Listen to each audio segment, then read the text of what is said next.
The 2025 United States Grand Prix just took place. It was an interesting race with a bunch of interesting results and outcomes and a lot to discuss. Let's go through how each driver and team has performed, starting with the worst performers of the main race to the highest scorers of the Grand Prix weekend, starting with Alpine. Again, as usual, they're the first teams we talk about because they're horrible and they have also accepted that they are going to be the backmarkers for the remainder of the season a few races ago already, but there are still some takeaways, and the biggest takeaway from these guys from this race is that Franco Colapinto is finally growing some claws.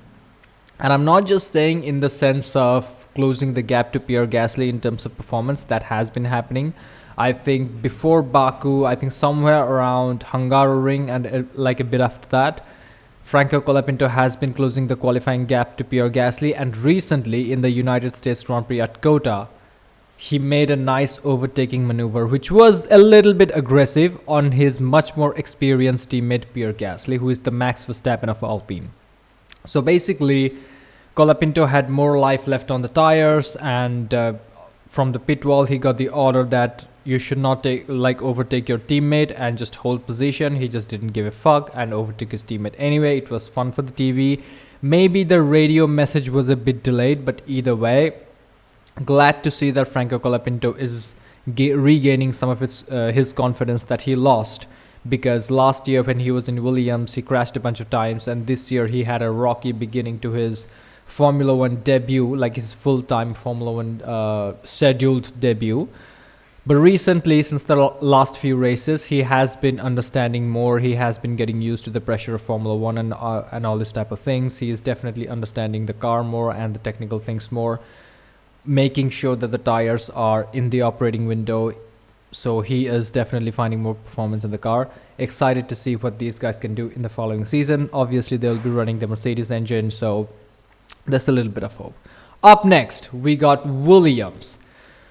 Now, the thing about Williams is that they were actually quick, but things were not that good for them, like from the qualifying moment. Like Carlos Sainz had a good qualifying, started P9, lined up on the grid, but Alexander Albon fucked up, made a bunch of mistakes. It was not entirely his fault, but he was pushing needlessly too hard and then got a bunch of track limit violations. His lap time got deleted, and then he was out. But in the race, they definitely had a faster car, and this seems to be the case for Williams because they have a faster race car compared to the qualifying car, a little bit similar to the McLarens.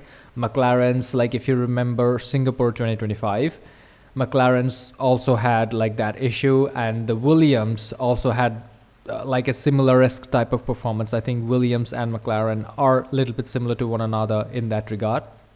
The best outcome for these guys happened in the sprint race for Carlos Sainz in particular, who scored a podium for Williams in the sprint race in United States Grand Prix in COTA, thanks to the double DNF of the McLaren boys. So great performance by Carlos Sainz over the entire weekend. He fucked up a little bit while trying an ambitious overtaking maneuver over Kimi Antonelli. He sent it down the inside, locked up, and the contact was inevitable then. Right after the contact has happened, Sainz said on the radio that Antonelli moved over and he closed the road. But the reality is he never really was close enough and side by side enough Antonelli to make the move stick. Carlos made a similar-esque move on Oliver Behrman, and that worked because before the apex came in, Carlos Sainz was almost side by side. But in the case of Kimi Antonelli, he was not really like side by side. Even his front axle was behind the side pods of Kimi Antonelli, so the move was never really on. And he got a little bit too ambitious, carried too much speed, and he was never going to brake in time, so he locked up, and then the contact was inevitable. 5-place grid drop for the next Grand Prix for Carlos Sainz, and it is what it is. He just have to take it on the chin. Alexander Albon needs to go ahead and start putting in some decent performances, because I think since the last couple of Grand Prix he has not been where his true talent is. It is a little bit unfortunate because it looked like he could score some points, but right after the pit stop, everybody kind of settled down in their usual rhythm, and it was very difficult for Alex to go through the field, and a lot of relatively faster cars or cars around the pace of the Williams are ahead of him. So making some ground in the second half of the race where everybody kind of settled in their positions is very difficult, and the race was mostly clean. There was not a lot of chaos happening. It is what it is, a weekend to forget for Alexander Albon's side of the garage, but overall a lot of positives to take. Namely, they're not that shit in qualifying anymore, even though if you compare their qualifying and race pace performance, their race pace is really good. And Carlos Sainz got another podium for the team. We move on. Racing Bulls. And this was something that I was a little bit hopeful about, because last year when Liam Lawson was in the Circuit of the Americas, I think he started P19 and finished P10 or P9 or something like that. He scored a couple of points or something. Great performance by him last year. So I was a little bit hopeful that Lawson's racecraft and his ability to manage tires and eke out long stints and stay out of trouble are going to help him, because he was just starting P12. Unfortunately, that didn't happen. He just, I guess, there were just faster cars around him. Like he just said right after the race, in the post-race interviews, Liam explained that ahead of him was Fernando Alonso, who is a nightmare to overtake, and right behind him was Aston Martin. So he was basically in an Aston Martin sandwich, and it's really difficult to make a move properly in that regard. It's basically something happened to, who was it who suffered from that? Yes, Lando Norris suffered from something similar, because Lando was in a Ferrari sandwich. So Liam Lawson was in an Aston Martin sandwich. It was very difficult for him to control the pace and, attempt an overtaking move.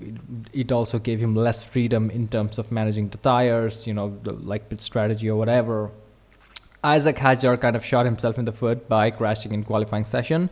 He got over a bump in T6, and then the car got loose. He lost it, in the wall, started plumb last. Made a few positions, finished P16 at the took checkered flag when he was P16. Nothing much he could have done anyway. It's very difficult when you're a midfield car and you start from plumb last. It's going to be impossible for you to go ahead and make some overtakes. One thing Isaac needs to do right now is to accept the fact that his future in Red Bull is secure, and he needs to drive like that. Right now he's driving as if he has something to prove. He already got his first podium as a rookie in a midfield car, which is massive. He has been consistently really good in qualifying sessions. He is very good in warming up the tires in that 1 lap window and extracting the best possible lap time, at least compared to his teammate. Since China, where Isaac's teammate was Yuki Tsunoda, he out-qualified Yuki Tsunoda in China, his second Grand Prix. So he needs to calm down a little bit, stop overdriving the car. It's something that Kimi Antonelli is also guilty of. That's why he was having a little bit of issues. Charles Leclerc had this issue in 2022 Formula 1 season, so Isaac needs to learn from those men and needs to calm down a little bit, because he is destined to become Max Verstappen's teammate in 2026. It's inevitable. In Mexico City Grand Prix, Helmut Marko will make the announcement. They have been delaying it for whatever reason. If anyone should be stressed and drive like their life depends on it, is Liam Lawson. But again, I think Liam Lawson is reliable enough to some degree. His racing performance, his race-based performance is actually good. He demonstrated that in the United States Grand Prix again, but unfortunately, when you are a midfield car, like I said, and around you are midfield cars, you get stuck in the DRS train, and there's really nothing much you can do after that. So basically for both of these drivers, it was a boring race. They kind of managed everything. They were looking out for opportunities. There was not much to do. And plus, on top of everything, Isaac Hadjar's race was fucked up by the fact that he started on the hard tires. So he lost a lot of time on that hard tires, which are like the disgusting tires. And unfortunately, the damage that he endured in the first 20-30 laps or whatever, for however long he had those tires on, it was irrecoverable. It is what it is. We move on. Aston Martin. Now, they actually had a very good performance. Lance Stroll's a lot of overtake were kind of not shown as the main broadcast, because Charles Leclerc and Lando Norris were going wheel to wheel for the majority of the race, and it was fun to watch. We could see Lance Stroll's overtake on the side on like a picture-in-picture type of thing, but Lance Stroll also did a good job. Started P19, almost plumb last, finished P12, good performance, made some positions up in the first lap, made some nice overtakes into turn 1 where he crashed in the sprint race. A lot of people give shit to Lance Stroll, but you have to give him some credit where he deserves it. Making that much of a progress, making 7 places in a midfield car. I think there was 1 DNF of Carlos Sainz, but either way, 6 places at least effectively is still not nothing. And he finished almost right behind Fernando Alonso. Fernando Alonso started P10, finished P10, but at the same time, they didn't have that much of pace. They had pace just to barely hang on of where they started. Maybe they had a little bit of pace compared to the midfielders around them, but in terms of the advanced midfielders, let's say like the Williams, like the V-Carbs, and like the Haas's, especially Oliver Behrman, this motherfucker was flying. We'll talk about Oliver Behrman in a second. Compared to those guys, Fernando's pace was actually not that impressive, so they definitely need to go and find some extra performance. And this was something that Fernando and not Lance, Lance doesn't say anything about these things, but Fernando said that they were a little bit surprised and taken aback about their race performance because they thought that they would be more competitive than whatever performance they showed in the Grand Prix. But it seems that they missed some setup window. Maybe their car is a bit more sensitive towards the bumps and the wind. Either way, but they got 1 point. Not impressive because the midfield battle is tight, and Lance Stroll actually did a good enough job. He didn't score any points, but it was a good drive. We move on. Haas. There are a lot of things to unpack here. First, according to Flavio Briatore, who fired Esteban Ocon before the last Grand Prix in 2024 Formula 1 season, Esteban Ocon is a spoiled brat, and I kind of agree with him because this entire weekend, yes, in the main Grand Prix, he started on the hard tires. Obviously, that was not the right choice. I get that. But at the same time, from the beginning of this weekend, he was complaining like a little bitch. That just pissed me the fuck off. Because in FP1, he was given the upgrade first. So he tested the upgrade. Still didn't manage to score any points in the sprint race.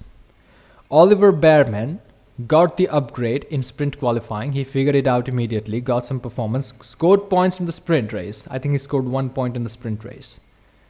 Then Oliver Behrman hooked in a perfect qualifying lap, as perfect as you can get with a Haas, got into Q3, stood there, was very competitive. He was battling with Yuki Tsunoda. He was attempting an overtake. That didn't really quite work out. It seemed like Yuki Tsunoda moved under braking, but in reality, Yuki didn't move under braking. He was just making the corner. Behrman just overreacted. He got a little bit spooked. And also, the move was never on. He was never really going to make that move stick because there was not enough gap. So he lost, 1 position because of that situation. Either way, but I think P8 was definitely possible for Behrman. P9, not too bad. Especially considering when Esteban Ocon, the more experienced teammate, is just shitting the bed consistently. Over the past few weekends, this is a trend that I'm seeing, that Oliver Behrman is beating the shit out of Esteban Ocon. Obviously, personally, I'm happy because I am not a big fan of Esteban Ocon as an individual because his character is very scummy. He's a rat who will always, deliberately sabotage his teammate on and off track in order to gain an advantage, even though they're midfielders. As a Formula 1 driver, I respect him because of the journey that he went through, but as a teammate, his character is kind of weird.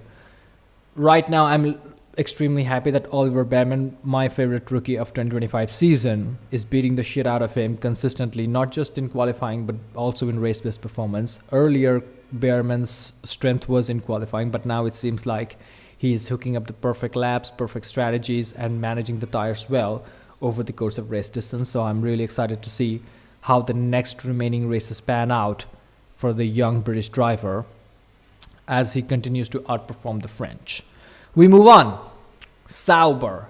It's been a while since any of these two guys scored any points, and it looked like from the sprint race, like not the sprint race, but the sprint qualifying, that Nico Hülkenberg will get another podium, like a sprint podium. He qualified P4 for the sprint race, but unfortunately, because of Piastri's switchback maneuver, it was Piastri's fault. He got DNF'd. It is what it is, shit happens. But in the main race, started P11, finished P8, had good pace, made use of his tires. Gabriel Bortoleto, I mean, there's nothing much he could have done anyway. He had that contact with Alex Albon at the initial stages of the race. Glad to see that he didn't get any damage, but yeah, I mean, his race was basically boring. He just managed his tires, drove alone. I wasn't paying much attention to him anyway, because he was just way too far behind and was not giving much action, so the race director was also rarely cutting to him. So he did just basically his own race. And Nico Hülkenberg, again, kind of a lonely-esque race, got benefited from the spin of Oliver Bearman when Bearman was trying to overtake Tsunoda. So got that position up and finished P8, got home a good chunk of points. I think the last time Nico Hülkenberg scored some points in Formula 1 was in his podium that he got in the 2025 Silverstone Grand Prix. But either way, great performance by Nico. Good job by Sauber. They have to take some positives out of it. I guess in terms of race pace, when they manage everything well, they can be competitive and be in the fringes of points. But at the same time, they slightly got benefited from the fact that the Aston Martins were not as quick in the race trim. And Carlos Sainz got DNF'd, and like what else? Oliver Bearman had that spin. So they are there, but only when other people encounter misfortunes. We move on. Mercedes. Okay, this is the fun bit. Remember the days in which we had the memes of George Russell, where he's like, does nothing, gets P5, does nothing, gets a podium.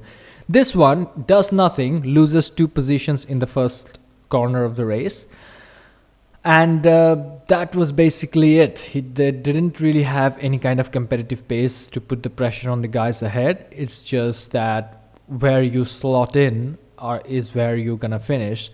I think their pace was kind of similar-esque to Lewis Hamilton's Ferrari, although the Ferrari was marginally faster, but not fast enough to overtake a Mercedes if the Mercedes was ahead, if you know what I mean. Also, Oscar Piastri wasn't that quick either.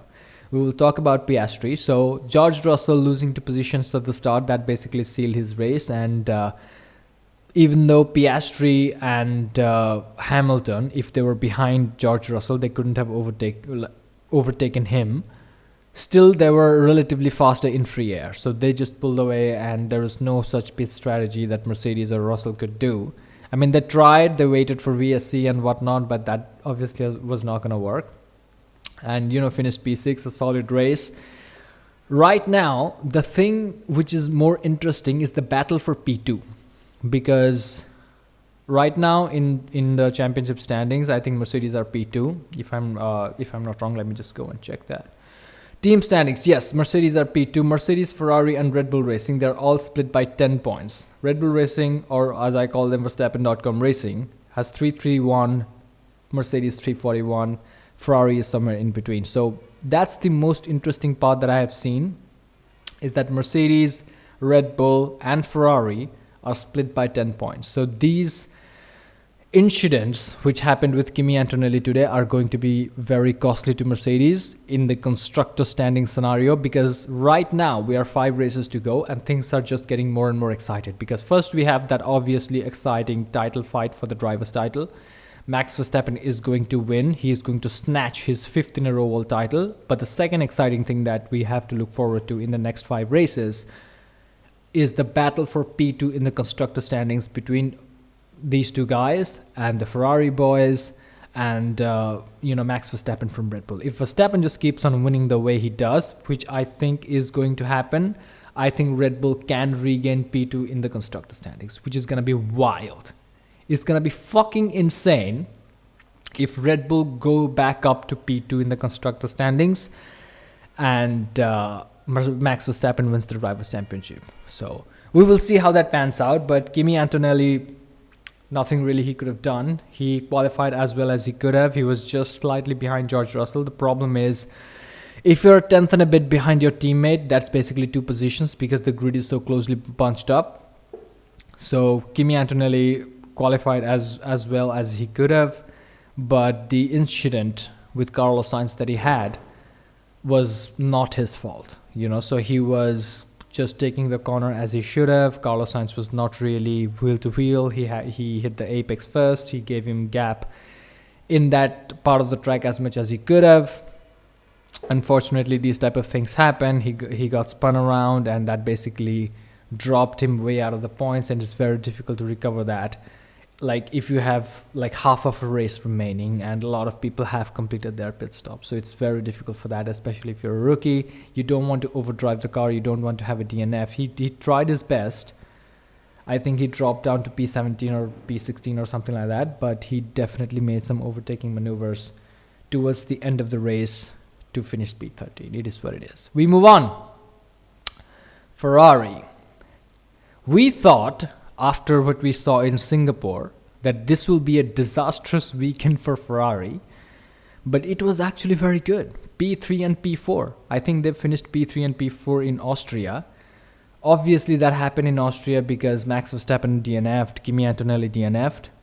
But here, P3 and P4 on merit. Charles Leclerc's great race, aggressive start at the beginning. He was on the soft tires. I was wondering how he would manage the tires, but he definitely managed those tires well against Lando Norris on the mediums.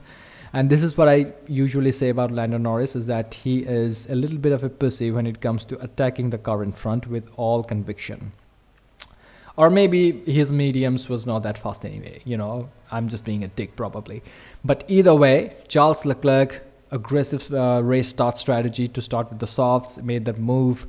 His aim was to go into P1, but obviously if Max Verstappen is starting on pole, it doesn't matter if you are Lewis Hamilton. I mean, Lewis Hamilton probably did it once or twice in 2021, but right now, if Verstappen is starting on pole, it doesn't matter who you are.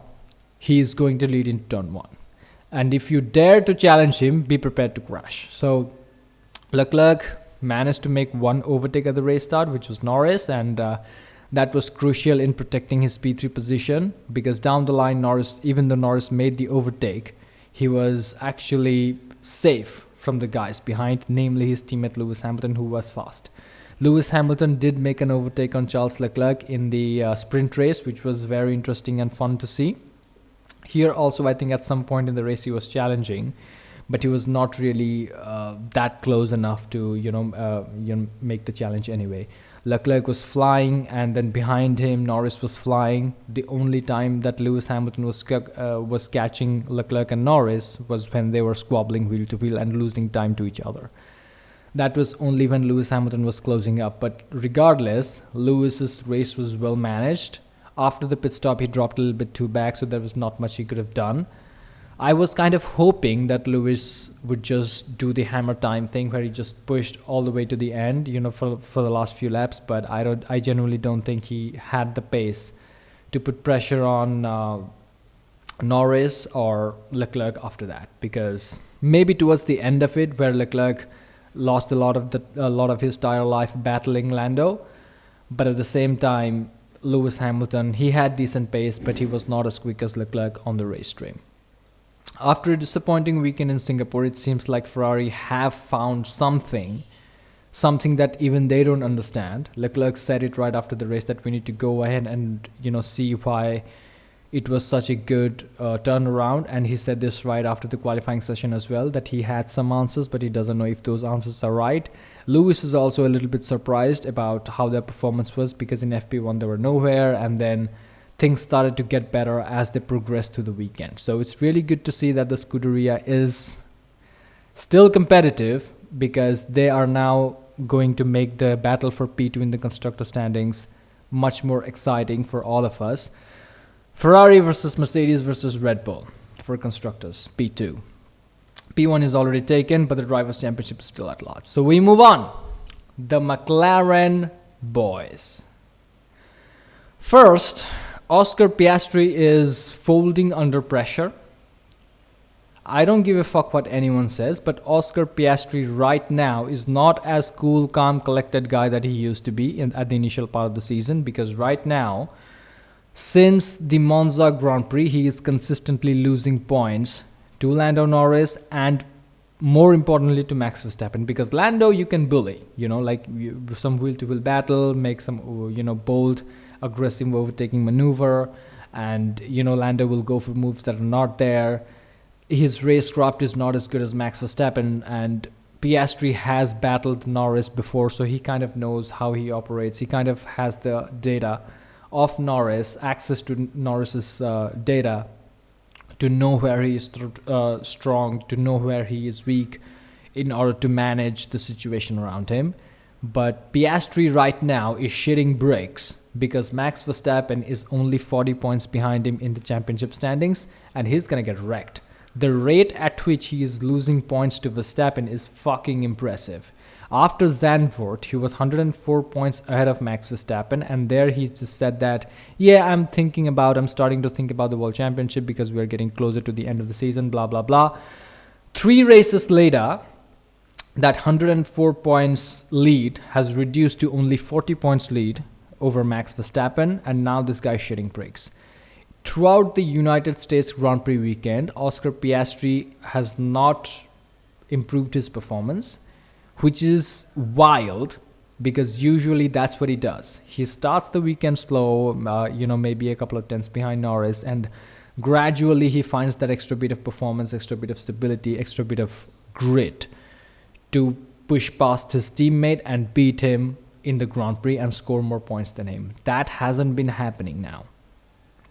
Since the Azerbaijan Grand Prix, Oscar Piastri is crumbling under pressure. He is making mistakes, and I'm pretty sure in the United States Grand Prix, where he complained about but he stated clearly after the qualifying session and also after the race that he is not feeling comfortable in the car.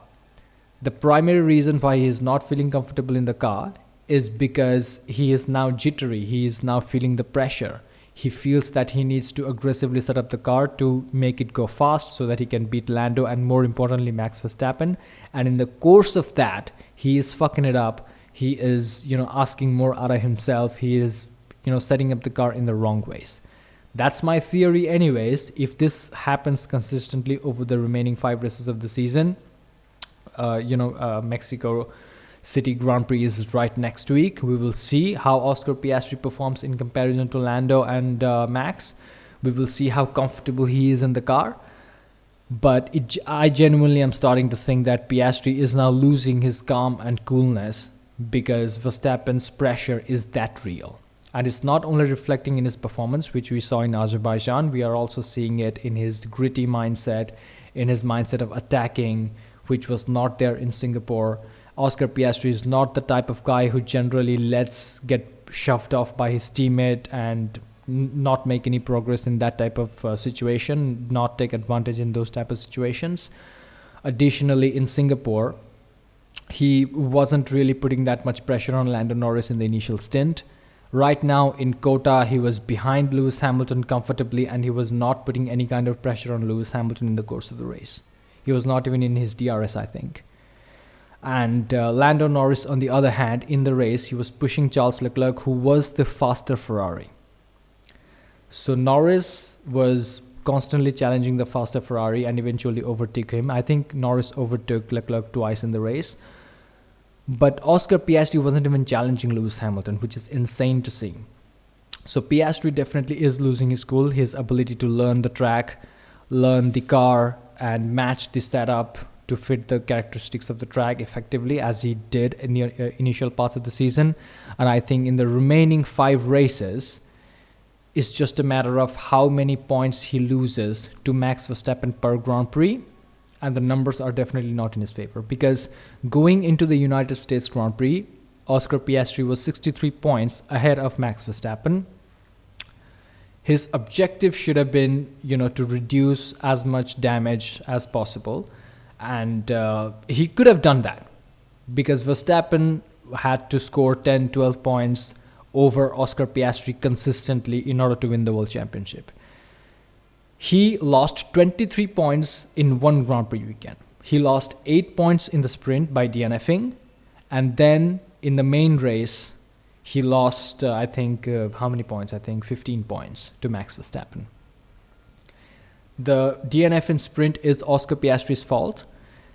I will make another detailed video about this because he could have gone around the outside of Lando Norris to take the inside to turn 2 and make that overtake stick. But, unfortunately, he didn't do that. He just got too desperate and made the switchback maneuver, due to which he hit Nico Hülkenberg, and due to which Oscar Piastri lost control. Unfortunately for him, he took out his teammate. Otherwise, Lando Norris would have inched even more closer to Piastri in the championship standings. Now, speaking of Lando Norris, he did a perfect race.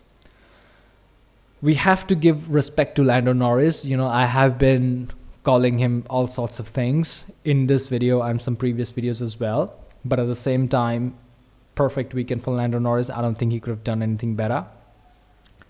Obviously, it would have been ideal for him to go and challenge Max Verstappen, but it's not a Lando Norris race if he doesn't lose a position at the start of the race, So the race begins, loses a position to Leclerc, makes it, takes forever to get past him, and then it's time for the pit stop, and then McLaren execute a slow pit stop. It was 3.8 seconds, if I remember it correctly, for Lando Norris, and then he emerges behind Leclerc and then spends multiple laps behind him trying to make the overtake.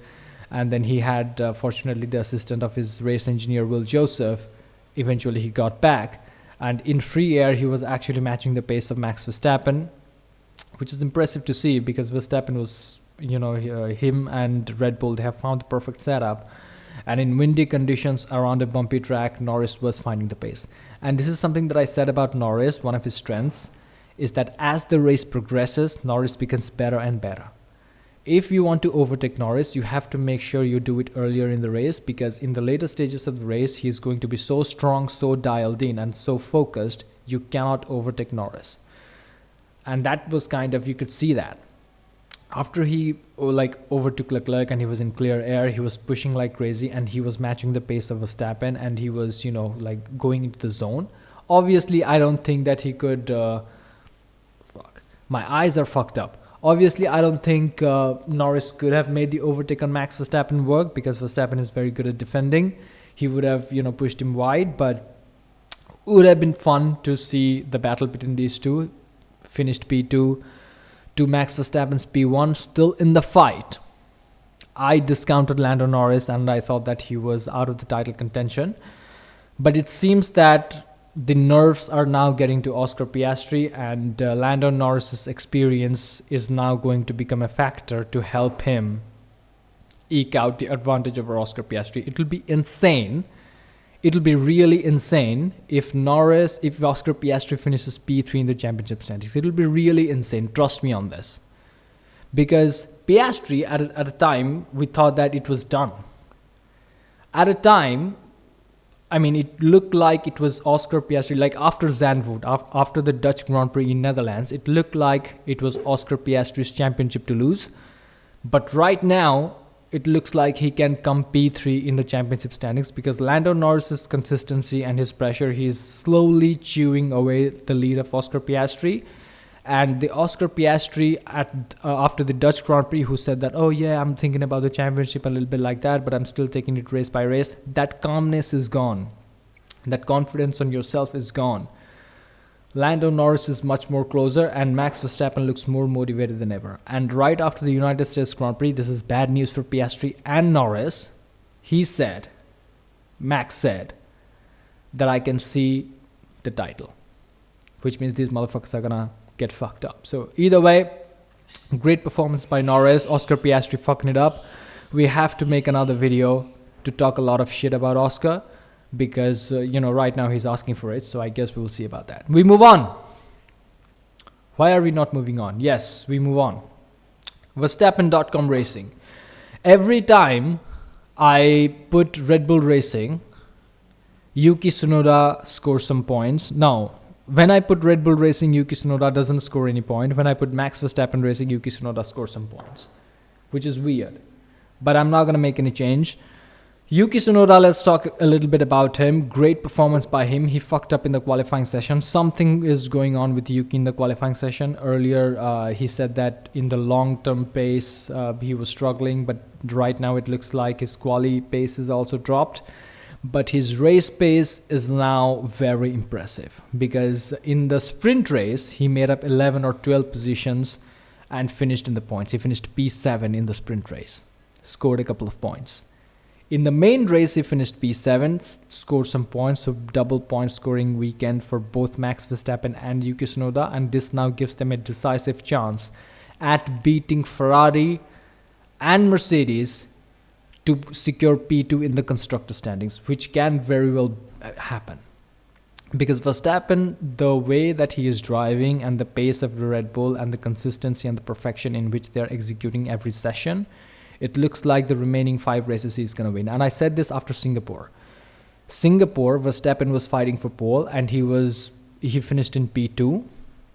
And from there on, you could say, like, Singapore is a track where they're supposed to be way behind McLaren. That was a track where they were supposed to struggle. And in that track, if Verstappen is fighting for pole position and could have challenged Russell for the win at the race start at least, it was evident that he was going to win the remaining 6 Grand Prix, United States included. So he won the sprint race in USA, won the main race in USA, Mexican Grand Prix.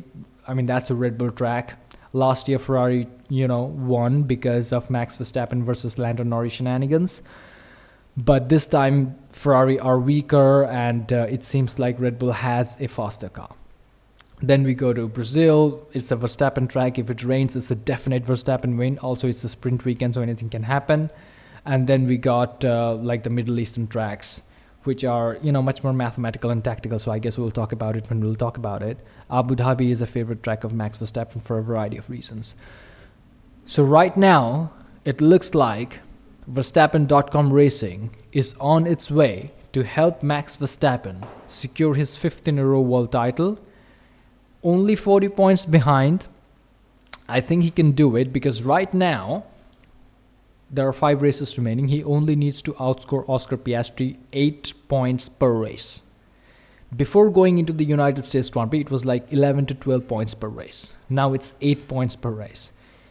The amount of impact Verstappen, and this race alone, he took 23 points out of Piastri's lead. So that's insane.